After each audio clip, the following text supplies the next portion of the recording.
Class 12th का जो आपका मैथ्स का सम पेपर का डिस्कशन चल रहा था उसी को कंटिन्यू करते हुए आज हम सेक्शन सी को भी कंप्लीट करेंगे।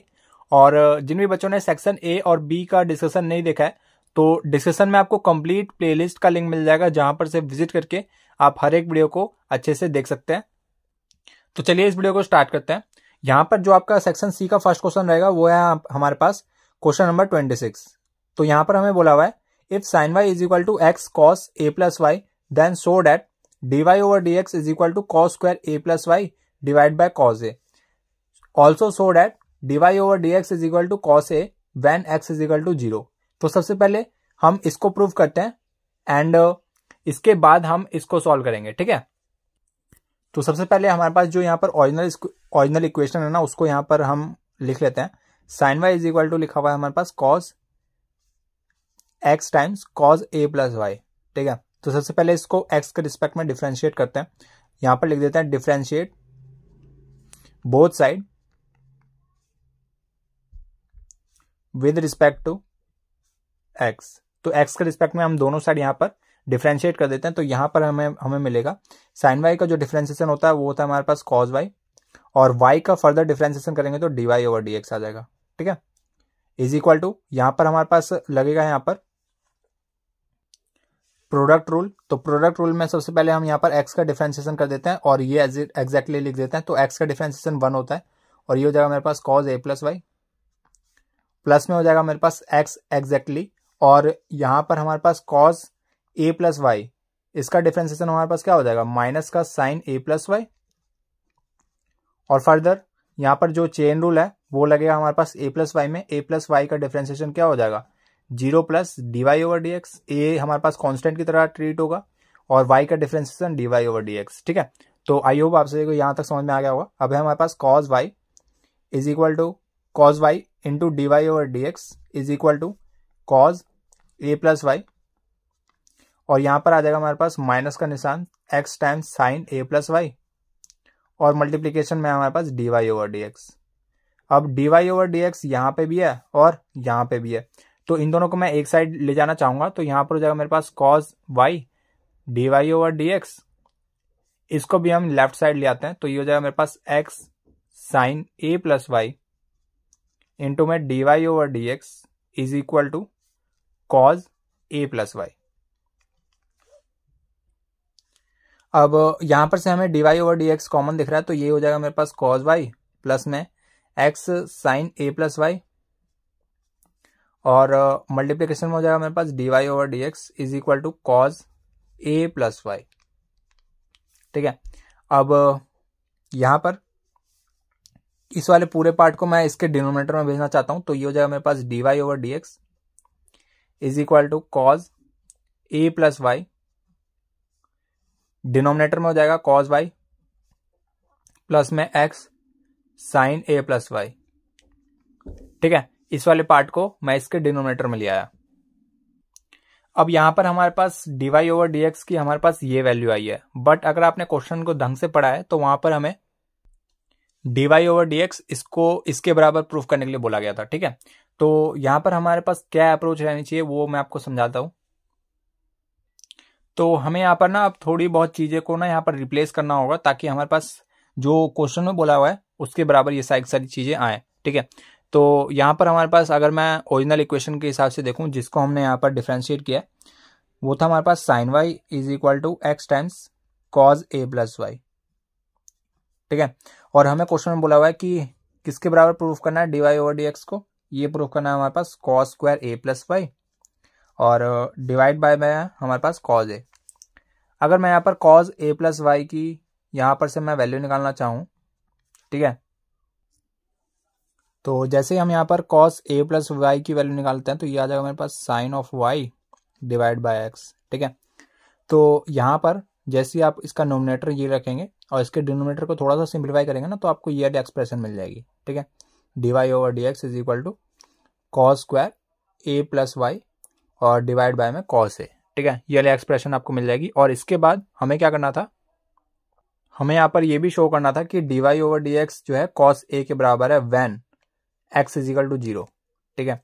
तो यहाँ पर x इज इक्वल टू 0 यहाँ पर जैसे ही हम पुट करेंगे यहाँ पर इस वाले इक्वेशन में, इस वाली इक्वेशन में हम x इजिकल टू 0 पुट कर देते हैं, ठीक है।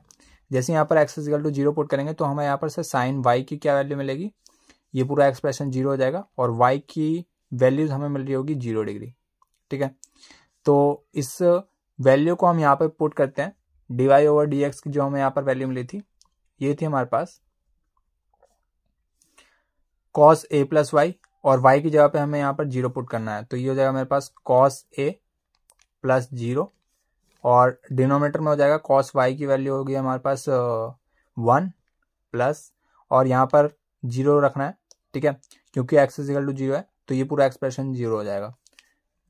तो यहाँ पर से हमें वैल्यू मिल रही होगी cos a, और जो कि हमें यहाँ पर क्वेश्चन में प्रूफ करने के लिए यही बोला हुआ था कि dy ओवर dx को cos a के बराबर प्रूफ करो जब हमारे पास x इजिकल टू 0 हो। तो x इजिकल टू 0 पर हमारे पास dy ओवर dx की cos a वैल्यू मिल रही है, ठीक है। अगला जो हमारे पास क्वेश्चन रहने वाला है बहुत ही ज़्यादा सिंपल सा रहने वाला है, ठीक है। कई बार मैं इस क्वेश्चन को करा भी चुका हूँ और बहुत बार आपने भी करा होगा, आपकी एनसीईआरटी का क्वेश्चन है, ठीक है। तो ऐसे क्वेश्चंस में आपको पता होगा, इसको हम आई के बराबर लेट कर लेते हैं और यहाँ पर हम किंग्स प्रॉपर्टी का इस्तेमाल करेंगे। किंग्स प्रॉपर्टी बहुत सारे बच्चों को पता होगी, बहुत सारे बच्चों को नहीं भी पता होगी, और आई को थोड़ा सा हम सिंप्लीफाई भी करेंगे किंग्स प्रॉपर्टी को लगाने से पहले। तो यहाँ पर π/6 से लेकर π/3 हमारी लिमिट है, और dx अपॉन में ये जो हमारे पास cot x है, ये हमारे पास क्या होता है, cos x by sin x होता है, सभी को पता होगा। cot x हमारे पास क्या होता है, cos x by sin x, और इसको थोड़ा सा सिंप्लीफाई करें, क्रॉस मल्टीप्लाई करके इसको हम जब ऐड करेंगे तो ये मिल रहा होगा मेरे पास इस प्रकार से, ये रूट में sin x इससे 1 से मल्टीप्लाई करके क्या हो जाएगा, root sin x plus root cos x, और रूट sin x ऊपर चला जाएगा, ये हो जाएगा मेरे पास π/6 से लेकर π/3 तक, ठीक है।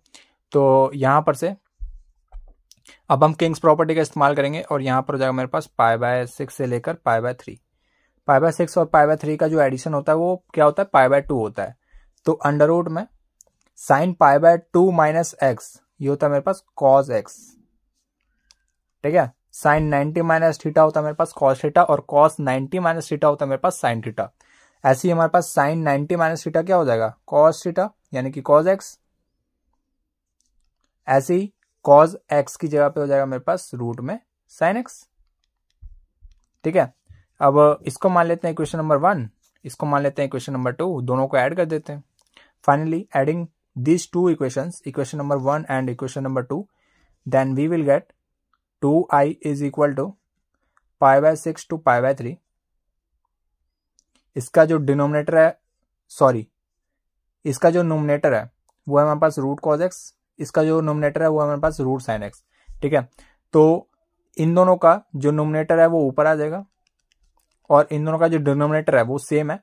अगर हमारे पास 4/a प्लस बी लिखा है प्लस में 5/a प्लस बी लिखा है, तो इन दोनों के डिनोमिनेटर सेम है, तो हम इनको एग्जैक्टली ऐड कर देंगे, 4 + 5 divide by a plus b लिख देंगे, ठीक है। क्योंकि इन दोनों का डिनोमिनेटर सेम था, हमने इनके नोमिनेटर को एग्जैक्टली ऐड कर दिया है। एग्जैक्टली हम यहाँ पे यही कर रहे हैं, रूट में cos x प्लस रूट में sin x divide by root में cos x प्लस में रूट में sin x। इन दोनों का नोमिनेटर डिनोमिनेटर सेम हो चुका है, तो इसको काट के हम 1 लिख सकते हैं, ठीक है। इस पूरे की 1 वैल्यू आ गई, और यहाँ पर से हमारा इंटीग्रेशन बचा dx, ये हो गया मेरे पास π/6 से लेकर π/3, और dx का इंटीग्रेशन दुनिया जानती है x होता है, ये हो गया मेरे पास π/6 और ये π/3, ठीक है।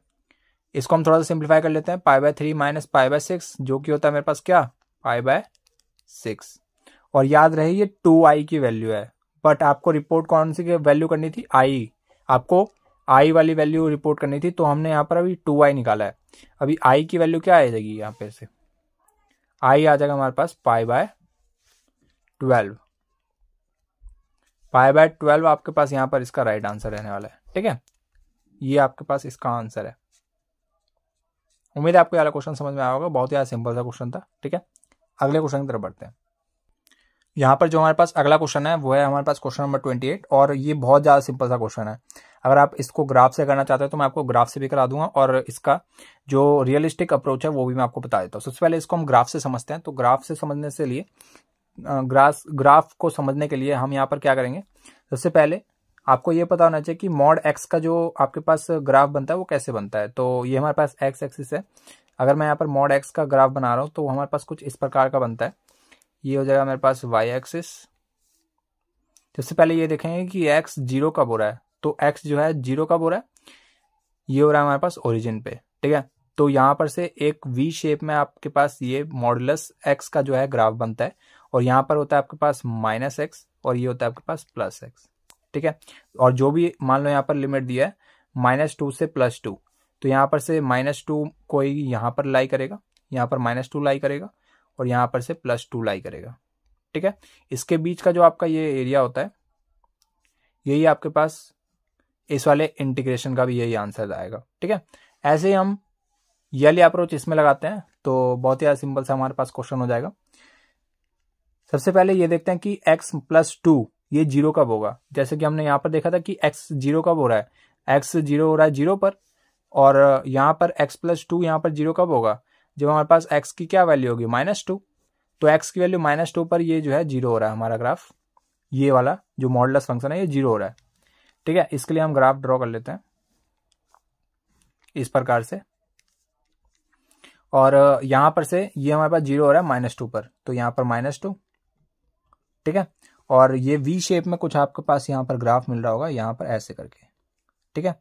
ये आपके पास -2 वाली वैल्यू है और ये वी शेप में, ठीक है। और यहाँ पर से आपको जाना है यहाँ पर -5 से लेकर +5 तक। तो मान लेते हैं -5 यहाँ पर लाई कर रहा है, -5 यहाँ पर लाई कर रहा है, तो इसको हमने कुछ इस प्रकार से ड्रॉ कर लिया है, ठीक है। -5 हमारे पास यहाँ पर लाई कर रहा है और यहाँ पर +5 लाई कर रहा है, ठीक है। अब एरिया हमारे पास क्या आ रहा होगा, यहाँ पर बाउंडेड एरिया आ रहा है हमारे पास इस प्रकार से। एक्स एक्सिस के साथ आपको बाउंडेड एरिया लेना है या बाउंडेड रीजन लेना है, ठीक है। तो ये हमारे पास 5 है, और यहाँ पर से आप ट्राइंगल की मदद से अगर आपको ये वाला पॉइंट आप इजीली निकाल सकते हैं, ठीक है। और जैसे आपको इसकी लेंथ मिल जाएगी, और ये बेस आपको पता ही है, बेस आपके पास 7 आ रहा होगा, ठीक है। तो यहाँ पर जैसे आपको मान लो यहाँ पर y मिल जाता है, तो यहाँ पर आपके पास फॉर्मूला लग जाएगा 1/2 7 × y, और ऐसे ही इस वाले ट्रायंगल में लगाएंगे। मान लो इसका एरिया A1 आ गया, इसका एरिया A2 आ गया, तो हमारे पास टोटल एरिया क्या होगा, टोटल एरिया होगा हमारे पास A1 + A2। तो बहुत सारे क्वेश्चन में आपको जो है ये वाली अप्रोच भी आनी चाहिए। जरूरी नहीं है कि आप बिल्कुल ही बेसिक से हर एक क्वेश्चन को करो। आपको अगर हर एक चीज की इंफॉर्मेशन है ना मैथमेटिक्स में, तो आप 20 तरीके से एक क्वेश्चन को सॉल्व कर सकते हैं, ठीक है। अब यहाँ पर हम चलते हैं अपने ओरिजिनल सॉल्यूशन पे इस वाले क्वेश्चन के। तो यहाँ पर सबसे पहले हम यहाँ पर क्वेश्चन को नोट कर लेंगे -5 से लेकर +5 तक, और ये है हमारे पास x + 2 dx। तो सबसे पहले मॉड x का यहाँ पर हम जो यहाँ पर मेन जो हमारे पास वो आता है क्राइटेरिया, उसको हम यहाँ पर लिख लेते हैं। तो यहाँ पर से जब आपका x + 2, जब ये जो आपका मॉड है वो x + 2 से जब ओपन होगा, जब ये पॉजिटिव क्वांटिटी होगी, तब हमारे पास क्या होना चाहिए, जब हमारे पास कंडीशन होगी x जब हमारे पास greater than and equal to -2 होगा, ठीक है। और ऐसे ही हमारे पास माइनस टाइम्स ऑफ x + 2 से जब ये ओपन होगा मॉडुलस फंक्शन, उस रीजन में हमारे पास ये पूरी की पूरी वैल्यू नेगेटिव आ रही होगी, जिसको हम एक नेगेटिव के साथ एडजस्ट करेंगे, क्योंकि मॉड फंक्शन की आपकी डेफिनेशन होती है ये कभी भी नेगेटिव नहीं होता। तो जब हमारे पास x > -2 होगा, तो हमारे पास ये वाली डेफिनेशन होगी। तो चलिए स्टार्ट करते हैं। यहाँ पर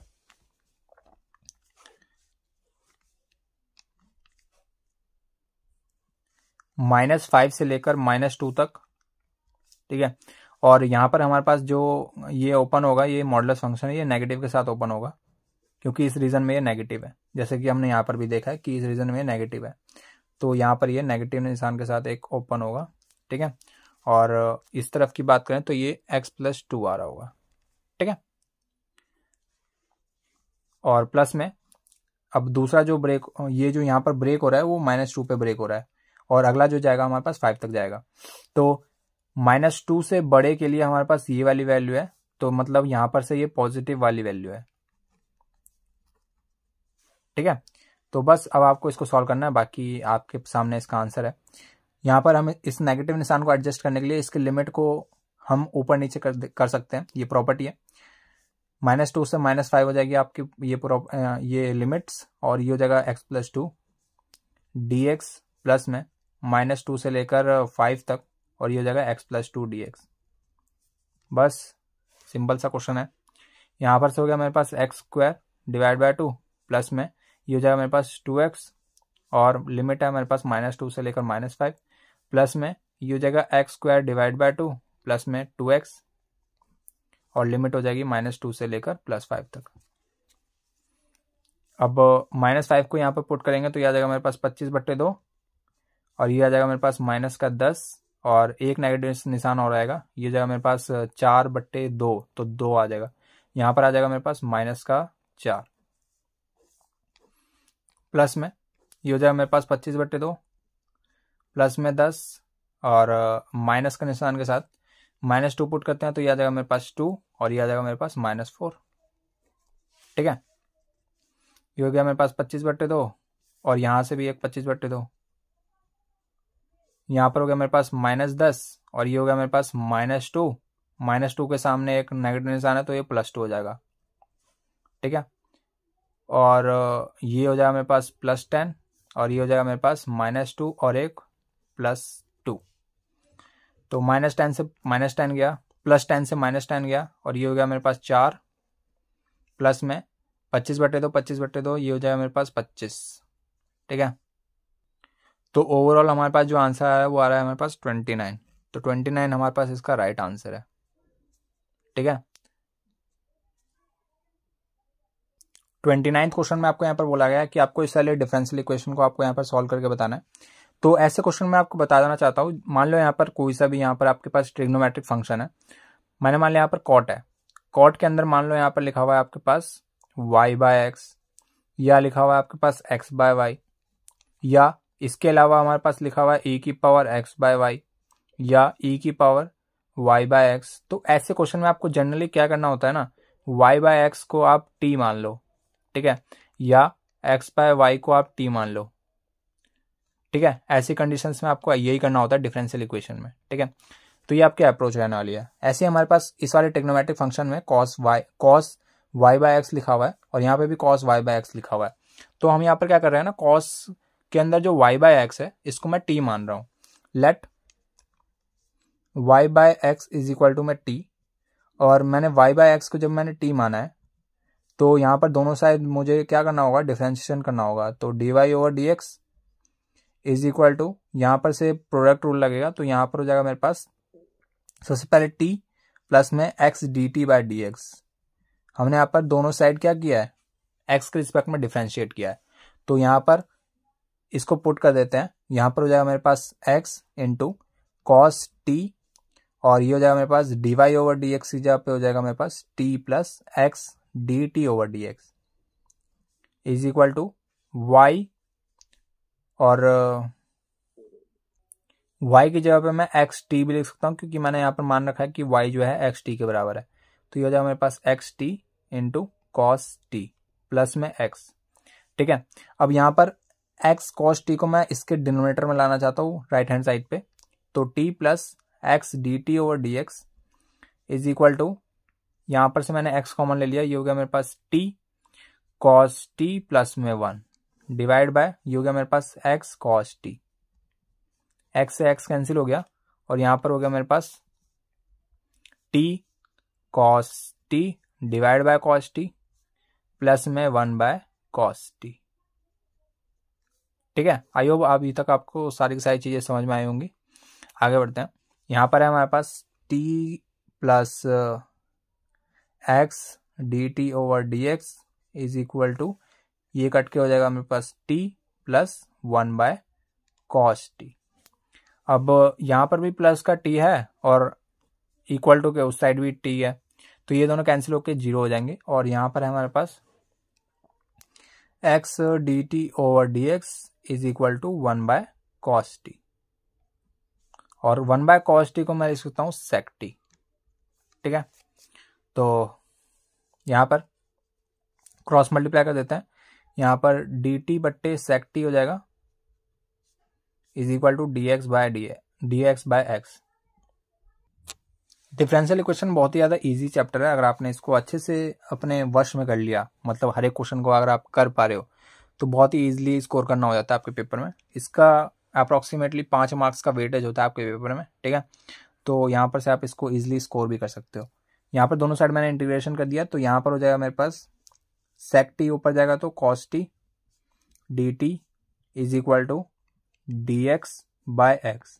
यहाँ पर एक प्लस का कांस्टेंट लगा लेते हैं और कांस्टेंट को यहाँ पर मैं c से रिप्रेजेंट कर रहा हूँ, ठीक है। ये हो गया मेरे पास sin t is equal to ln mod x plus में c,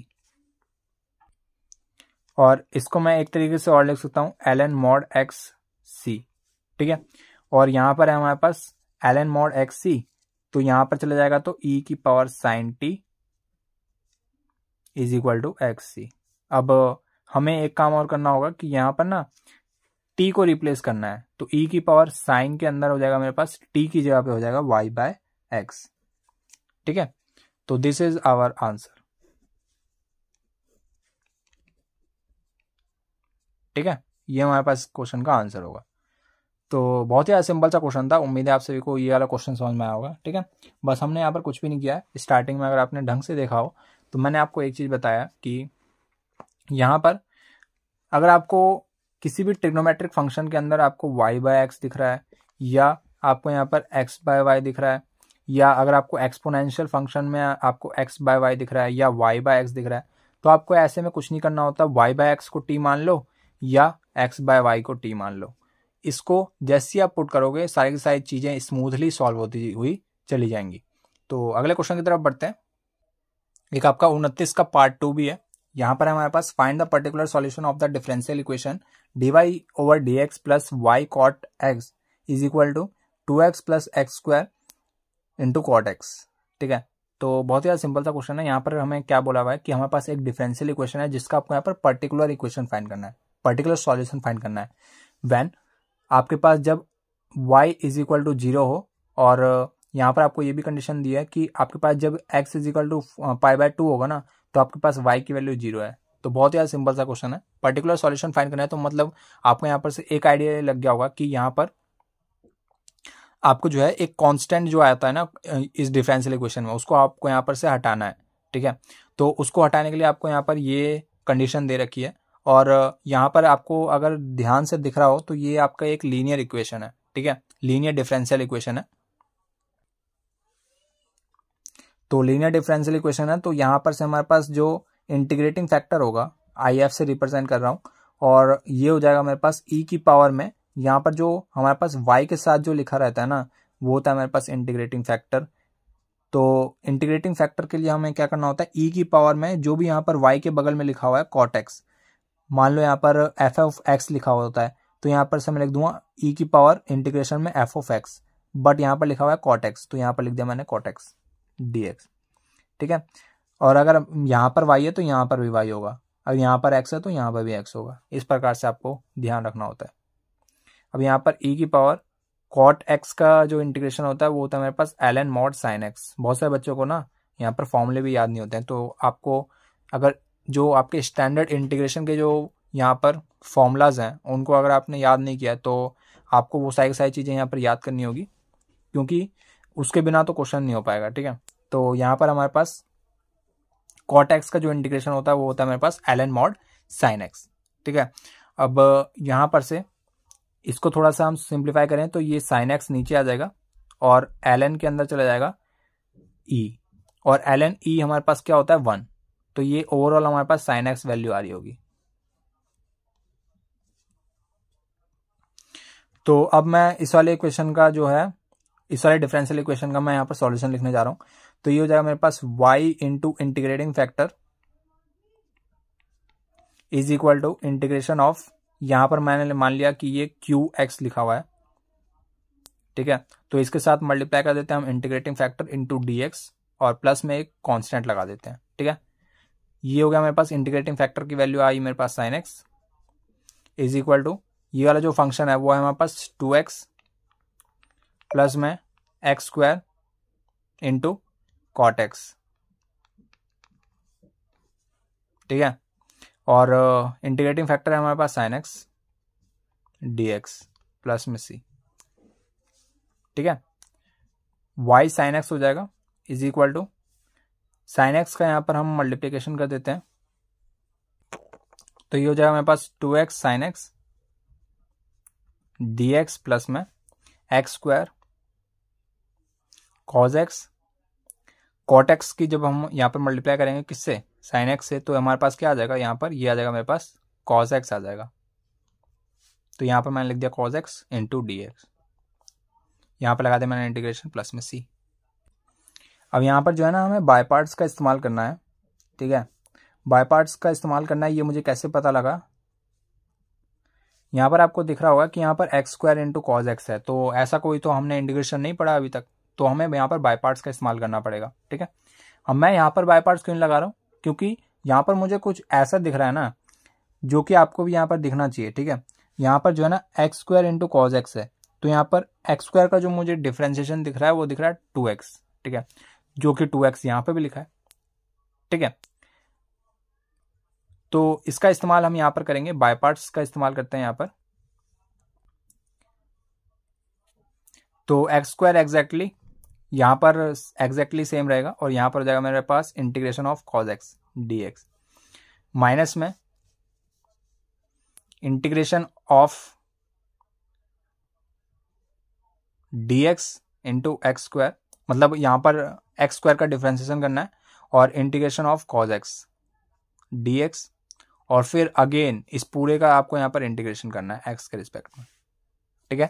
आई होप आपको यहाँ पर यहाँ तक समझ में आ गया होगा। y into sine x is equal to, ये हो गया मेरे पास 2 times x into sine x d x plus में एक्स स्क्वायर, कॉज एक्स का आपके पास इंटीग्रेशन होता है साइन एक्स, माइनस में एक्स स्क्वायर का इंटीग्रेशन डिफ्रेंसिएशन होता है मेरे पास 2x, और कॉज एक्स का जो इंटीग्रेशन है वो होता है मेरे पास sine x into d x.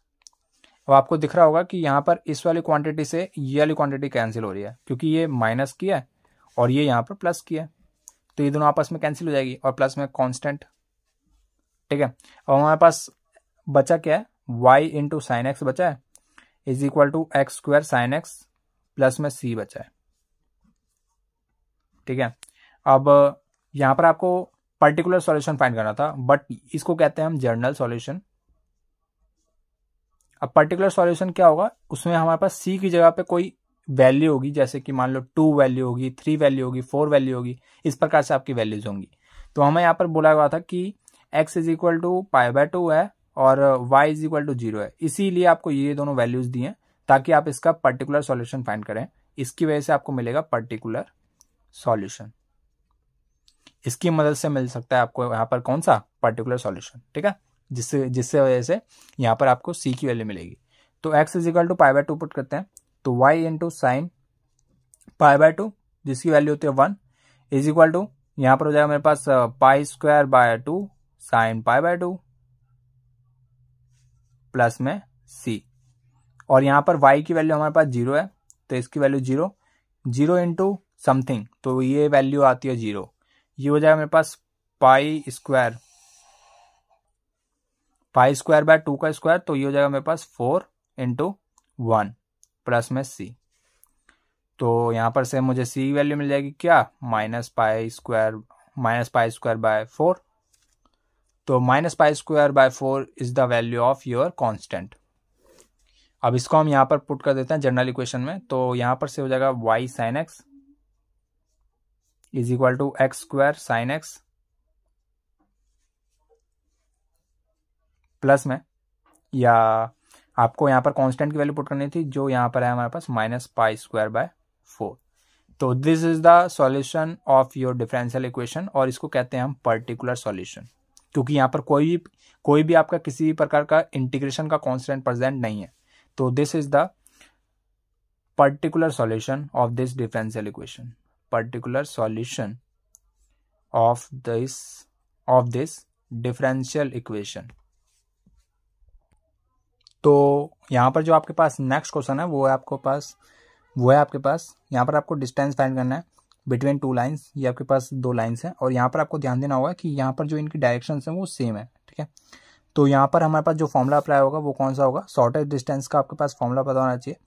ये होता है आपके पास magnitude of A2 minus A1 vectors, इसका आपके पास डॉट प्रोडक्ट होना चाहिए। इस आपके पास इन दोनों का जो डायरेक्शन है वो सेम है, तो मतलब डी वेक्टर के साथ आपके पास यहाँ पर इसका डॉट प्रोडक्ट डिवाइड बाय इस डी वेक्टर का जो मैग्नीट्यूड है उसको आपको यहाँ पर से डिवाइड करना है, ठीक है। तो यहाँ पर से सारा डेटा मैं आपके सामने लिख देता हूँ। A2 की वैल्यू हम यहाँ पर मान लेते हैं, ये वाली वैल्यू मान लेते हैं।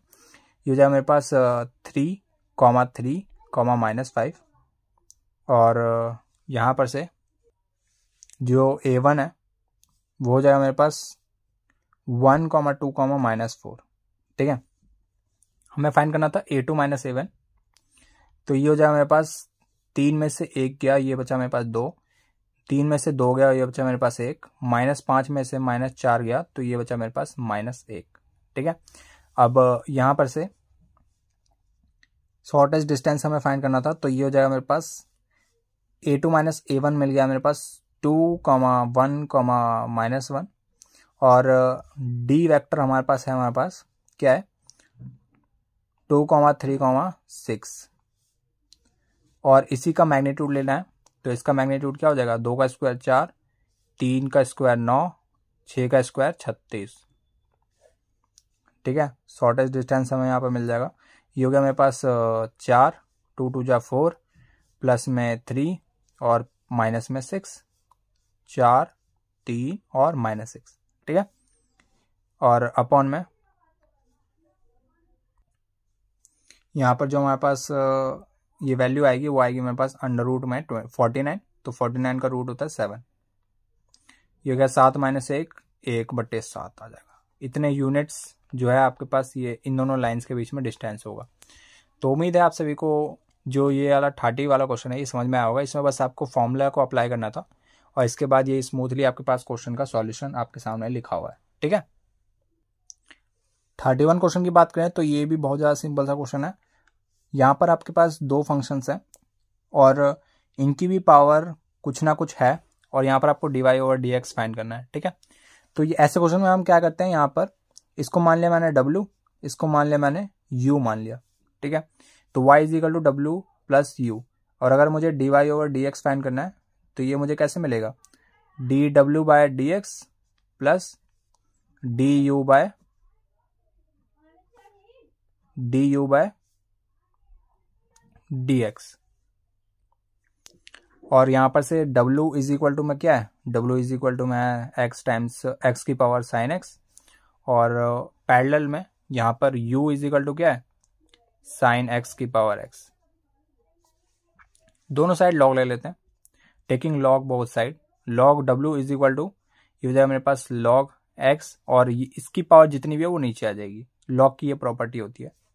ऐसे ही हम यहाँ पर भी लॉग ले लेते हैं, log u = ये हो जाएगा मेरे पास x नीचे आ जाएगा log ऑफ sin x।